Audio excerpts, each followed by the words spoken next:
უკრაინის საპორტო ქალაქის ოდესის მცხოვრებლები საუდის არაბეთში ცეცხლის შეწყვეტასთან დაკავშირებით გამართულ მოლაპარაკებებს ეხმაურებიან.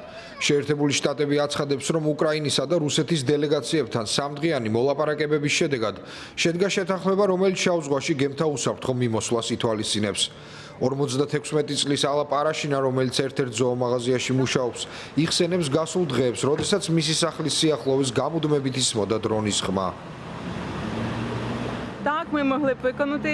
ჩვენ შეგვიძლია შევასრულოთ ეს შეთანხმება, თუ რუსეთიც იმავეს გააკეთებს. თუ ისინი დაარღვევენ, მაშინ აღარც ჩვენ დავიცავთ მას. ეს ორივე მხრიდან უნდა მოდიოდეს.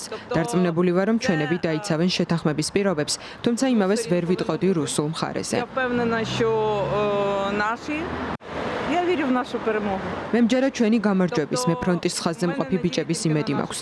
თუმცა გულის სიღრმეში მწამს, რომ სოფლიოც გვერდით დაგვიდგება. მიუხედავად იმისა, თუ როგორი მოსაზრებებია ახლა ამერიკაში გავრცელებული, მჯერა რომ ჯერ კიდევ არიან შეგნებული ადამიანები.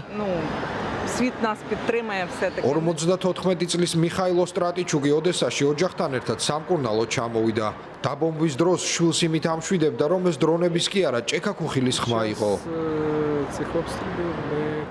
დაბომბვის დროს ბავშვს რომ არ შეშინებოდა, ვეუბნებოდით, რომ ეს იყო წვიმა და ჭექა-ქუხილის ხმა.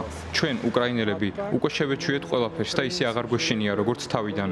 რამდენიმე ეტაპი არსებობს, უარყოფა, მიღება. ჩვენ მეტნაკლებად უკვე მივიგეთ არსებული ვითარება.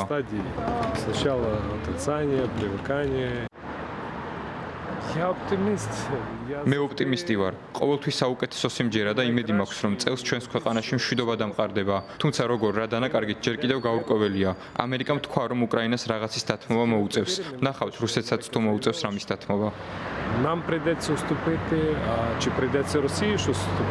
სხვებსაც უკეთესი მომავლის იმედი აქვთ. მათ ჯერათ, რომ საბრძოლო მოქმედებები მალე შეწყდება.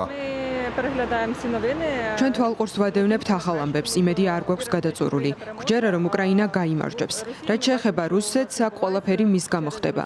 დანგრეულია სახლები, დაიღუპნენ როგორც სამხედროები, ისე მშვიდობიანი მოქალაქეები. მაინც უკეთესი იმედი გვაქვს. მიუხედავად იმისა, რომ ყოვლის მომცველი სამშვიდობო შეთანხმება ჯერ კიდევ შორეული პერსპექტივაა, უკრაინის პრეზიდენტმა ვოლოდიმირ ზელენსკიმ დადებითად შეაფასა მოლაპარაკებები და განაცხადა, რომ ეს ნაბიჯი ხელს შეუწყობს 3 წელზე მეტ ხანს მიმდინარე ომის დასრულებას.